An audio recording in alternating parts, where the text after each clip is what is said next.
I'm Kasia. And I'm Krista. And we are confidence coaches for kids.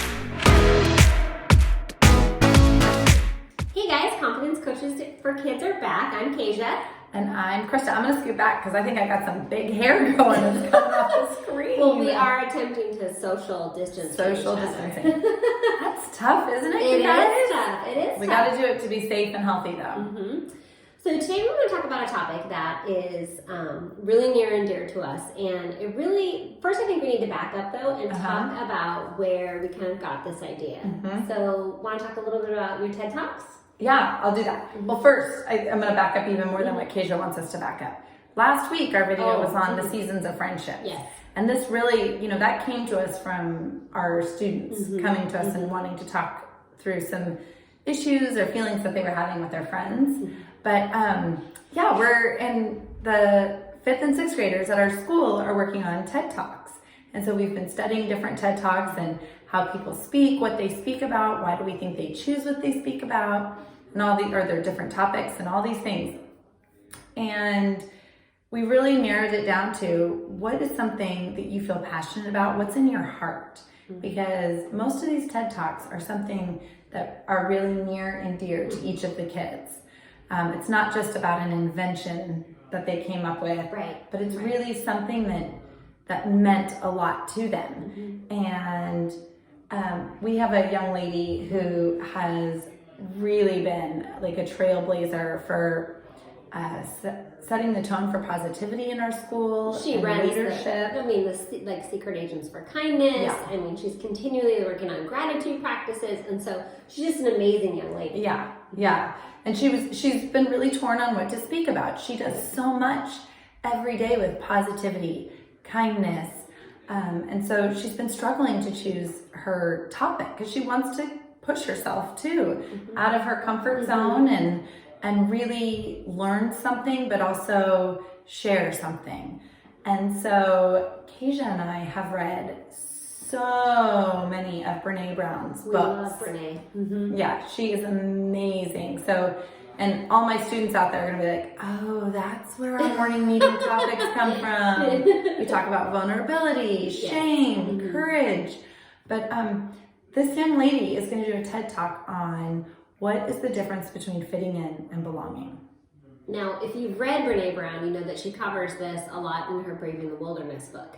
Yeah. And I think it's amazing that a girl at 12 wants to really focus on this because it's so applicable to the time in her life. I mean, it's applicable for all of us, really. Yes.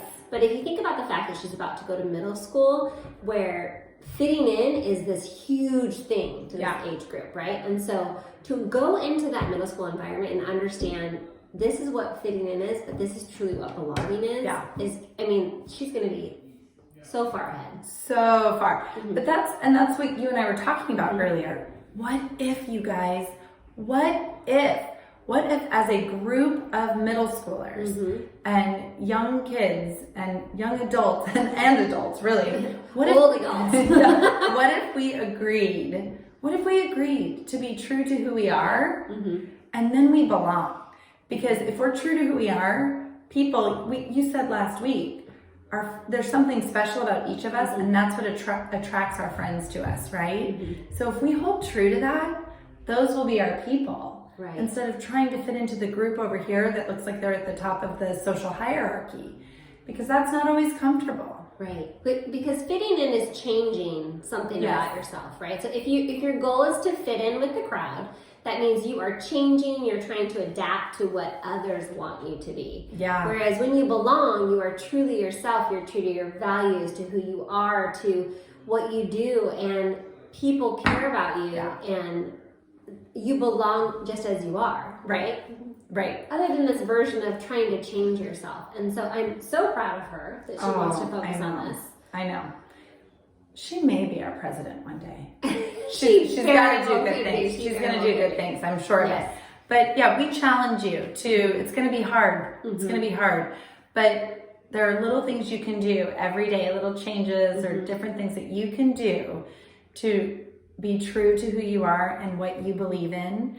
instead of fitting in, working to fit in. And I think if you are constantly thinking about your motivations, if you are thinking about, if I want to dress this way, if I want to do this activity, if I'm thinking about this thing, is that for me or is that so others will accept me? That is a great way to know. What a great question. Can you say that again? So when I think about doing something or wearing something or going to something, is that truly for me because it's what I want, or is it because it's what I think others want from me?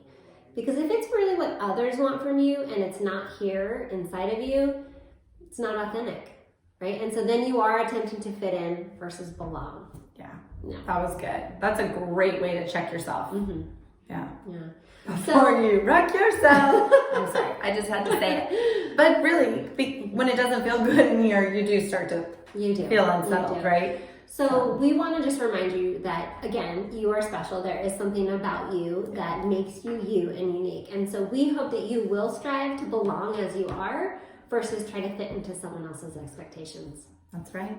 Right? All right. Have a good week. All right. Thanks, guys.